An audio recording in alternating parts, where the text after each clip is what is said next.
Oh, I start off in longhand, Yeah, yeah, that's and easy. do you work on it's a like the computer journal, now? yeah. All my journal is all longhand, yeah. But you use a computer now? Then I go to the computer, yeah. Yeah, the typewriter is actually gone. The type. Kind of miss it, don't you? The electric typewriter was nice. Well, the thing about the computer, I mean, they're wonderful, wonderful things. You can do the revisions so easily, and then you can just send the whole manuscript to somebody. You know, the whole thing just goes. You can send it to 2 or 3 people, so it's safe, and you don't have to have the carbon, and lots of things like that. The bad thing about it is that you're so dependent. We become dependent upon electronic gizmos, and our whole civilization is depending on power to a degree that the typewriter wasn't. You sort of had your own typewriter, and like Hemingway and everyone in in years before the computer, everyone going back through the millennia, they sort of they controlled their own art. They had manuscripts and they were writing. Now we're dependent on shimmering, unclear things. And so you're not as self-reliant. Yes, yes. How many hours in the day do you devote to writing when you're working on a novel? How many hours a day do I devote to writing? Or, yeah. Oh, as many as I can. Yeah, as many as I can. Basically, I don't think there's any set. I mean, ideally, you'd like to write as much as you can, and then take a break or something. Did you have a question? Yes. Yeah. I wanted to ask about this kind of ebook technology topic, and you said earlier that consciousness is evolving, and there's nothing much you can do about that. And I wondered why. I don't know. I wondered about that comment, and it's because it seemed to me that while there is a dominant technology, it's very much a question of choice, and that, I mean, you've chosen, it seems, to lead a life relatively free from interruptions when you need to work. And I was talking about consciousness in a very large sense, you know.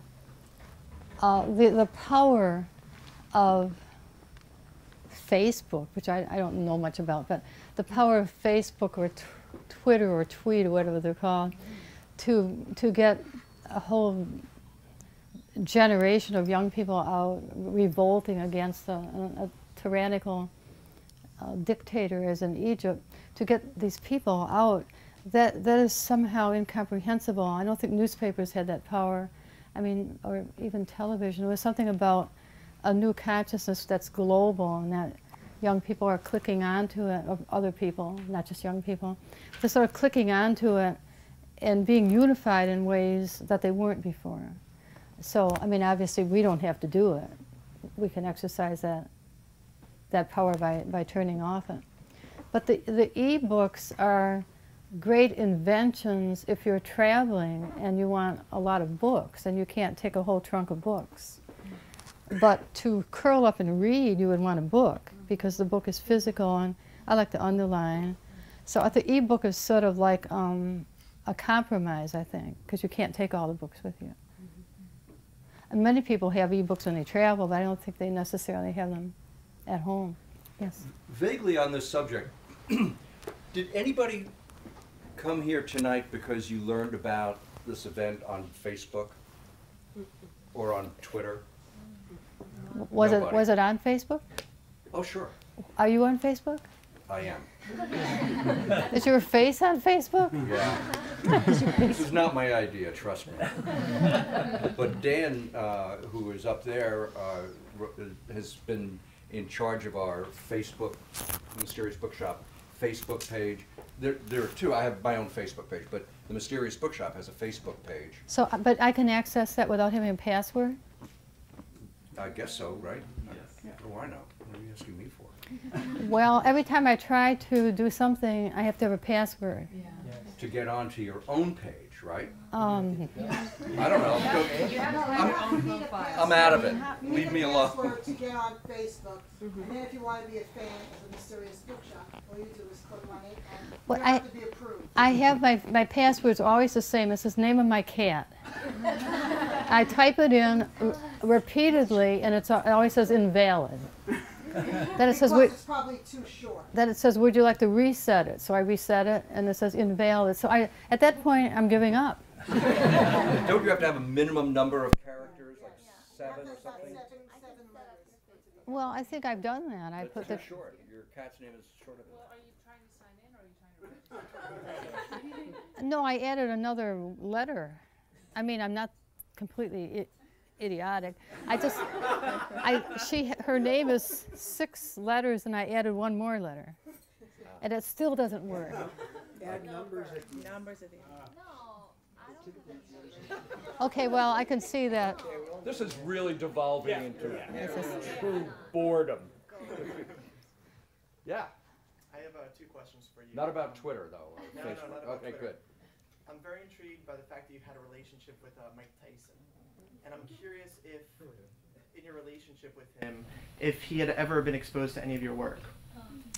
Well, I knew Mike when he was a young ascending heavyweight, and then when he won the title. So this is a long time ago, in 1986, 1987. He was a fantastic. First, he was a rumor. He's a legend now, but he was a rumor, and he was sort of. People who knew boxing said, "Oh, there was this new custom model boxer who's coming up. He's 19 years old. He's going to be the next heavyweight champion." So some of my men friends, like Russell Banks, knew about him. They went to see him fight in Madison Square Garden before he was known at all. And Russell said to me, "Oh, there's this new boxer." So there's a whole lot of electricity and feeling in the boxing world because you know that something's coming. So he had a title fight with Trevor Berbick in 1986. I got a call from Life magazine, and they said, "Would you like to cover the fight?" I said, "Cover the fight? I've never covered anything. You know, I don't know what that is." I sort of fell off my chair, and I said, "Oh, I don't think I can do this." So I actually declined, and then I thought, would a feminist decline? A feminist would say yes. I can do it. A feminist would say, "I'll do it." So I called back and said, "Yes."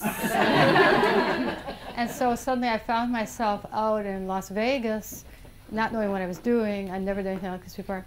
And I was at ringside. There was all this cigar smoke. And I looked, and I'm next to Bert Sugar. You know, he is the guy with the hat. You know. And he looked at me, and I think he just took such pity on me, and he helped me. And he told me what was happening. And, I mean, I'm exaggerating a little. But Bert said the one thing that's so important. He says, "You're going to really watch the fight on tape. You're going to see it in your hotel room. What you see now, it's going to go too fast. Nobody sees the fight. It's too fast, especially Tyson. It's a fantastic fight. He won it very quickly. And it's very exciting, but you have to see it replayed to get a sense of it."